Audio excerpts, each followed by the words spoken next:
Hello, and welcome to a bonus material portion of the Cringe Evangelical podcast. Now, early on, I said I wanted to do a reading of Hogwarts School of Prayers and Miracles, which is maybe one of my favorite joke fan fictions. It is written by someone who clearly grew up evangelical or knows a lot about it. Their fanfiction.net account is called Proud Housewife. But I'm going to say it's a very Americanized Christian version of Harry Potter as well. Like, I'm just going to add that part. This person's very clearly American.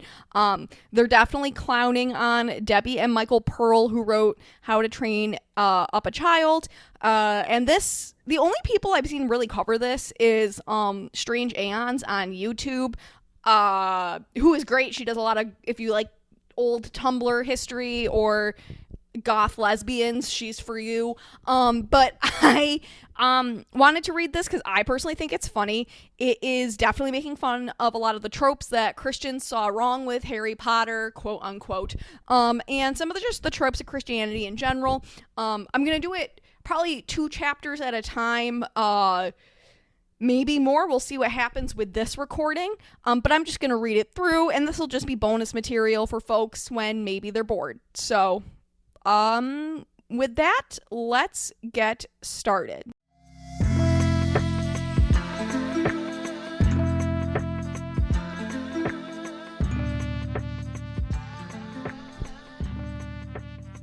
Author's note. Hello, friends. My name is Grace Ann.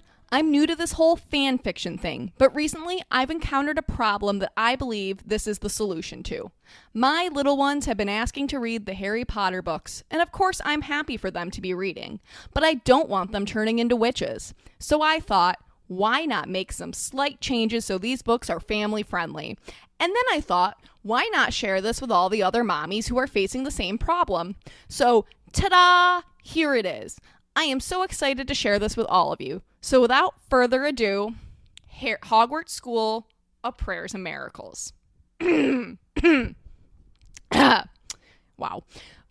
Once upon a time, there was a little boy named Harry Potter who lived under the stairs in a house on Privet Drive with his aunt and uncle. He was a good, obedient boy who did all his chores, but he felt that there was something missing in his life, something big and special that he could not quite name it. He stayed up every night and wished for this special something, but then one day there was a knock at his door and everything changed.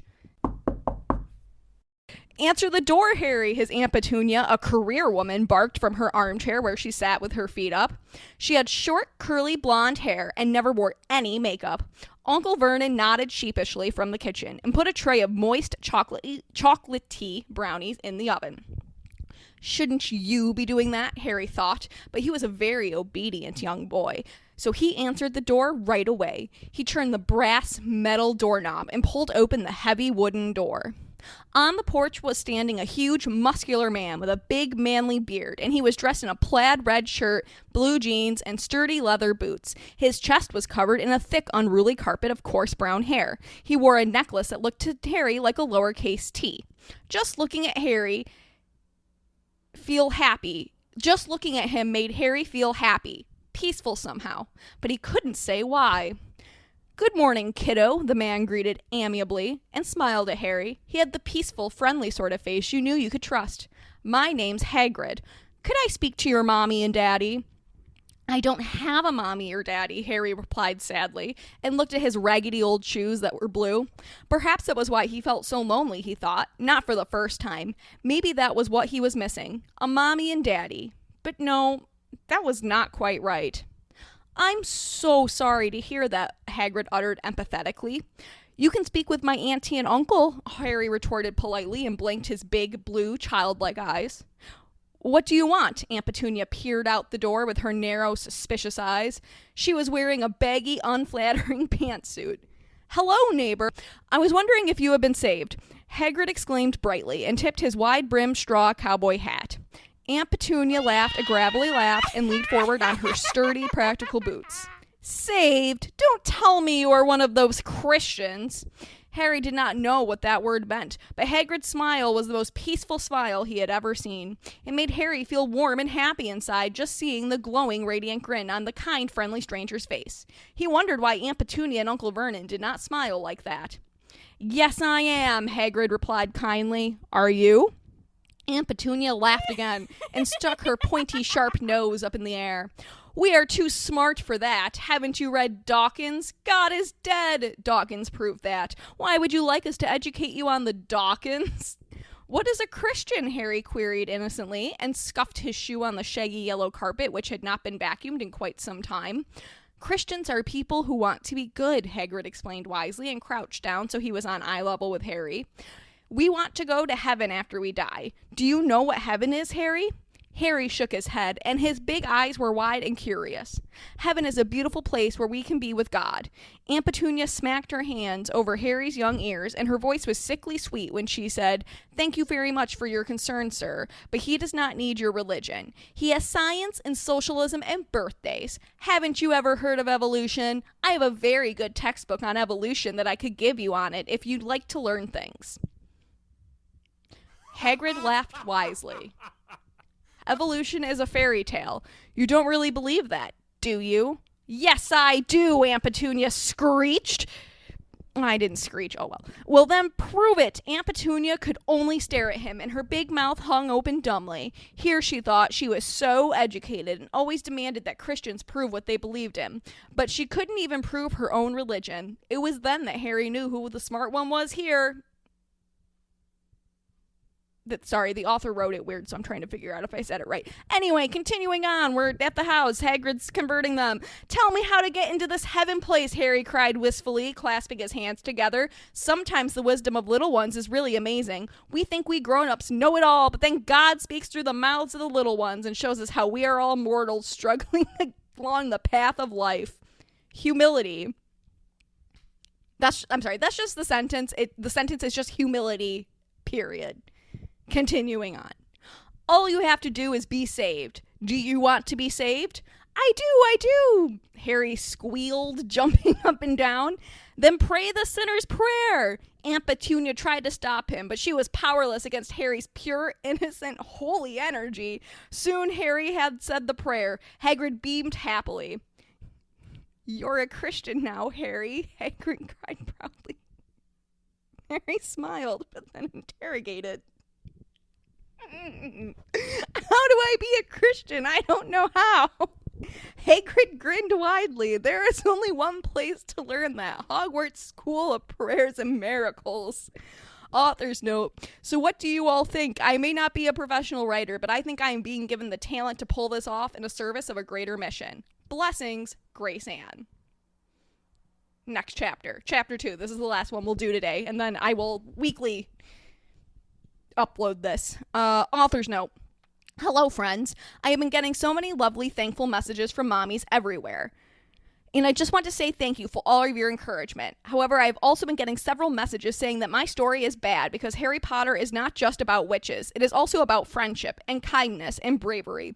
Friends, this is exactly what I've been saying. Harry Potter has many good things about it, but it still has witchcraft, so my children cannot read it. But that is why I am writing this, so they can have all the adventure and good morals of the Harry Potter books without all that bad stuff that is bogging it down. I mean, Matthew 3:12, am I right? So without further ado, on to Chapter 2. Oh, it rhymed. Chapter 2, New Horizons. "Hogwarts School of Prayers and Miracles?" Harry queried and clasped his hands. Just at hearing that name, he felt such a sense of inner peace. He wanted to have more of that peace, and he wanted to learn how to be a good Christian.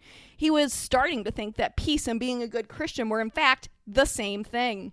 "I want to go there." Hagrid beamed widely. He had been praying so hard to save a soul today, and he was so happy to have saved the soul of such a sweet, earnest little one.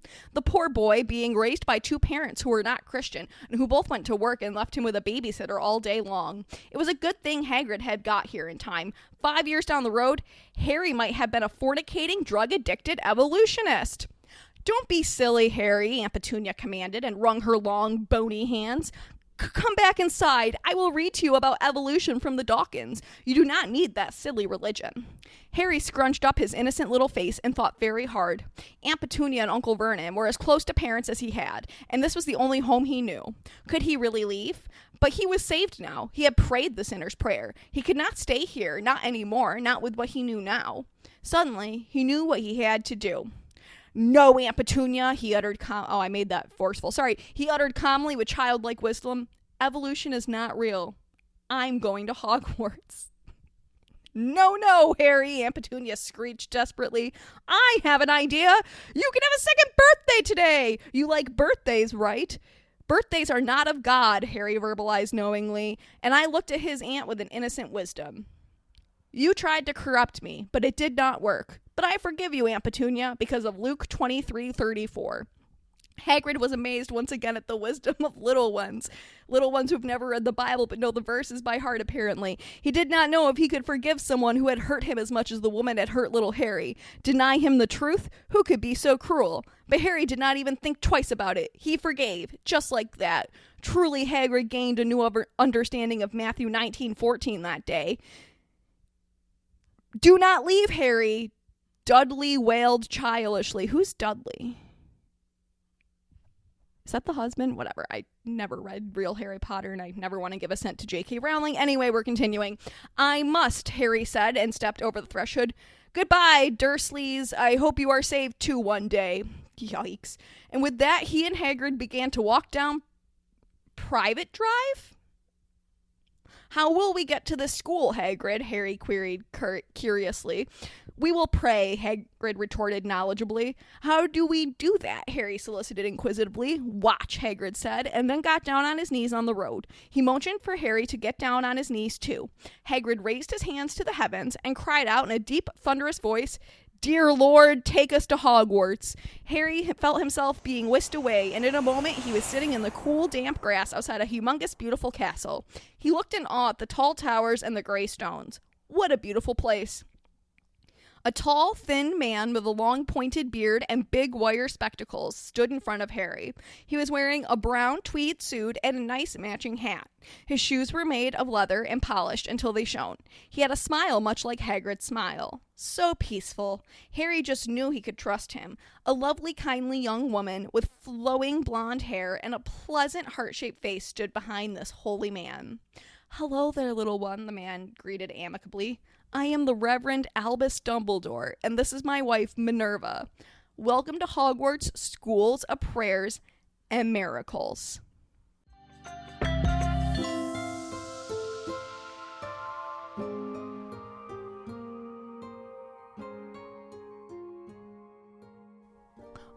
All right, that was the first 2 chapters of Hogwarts School of Prayers and Miracles. You can find it still on fanfiction.net if you want to read it for yourself.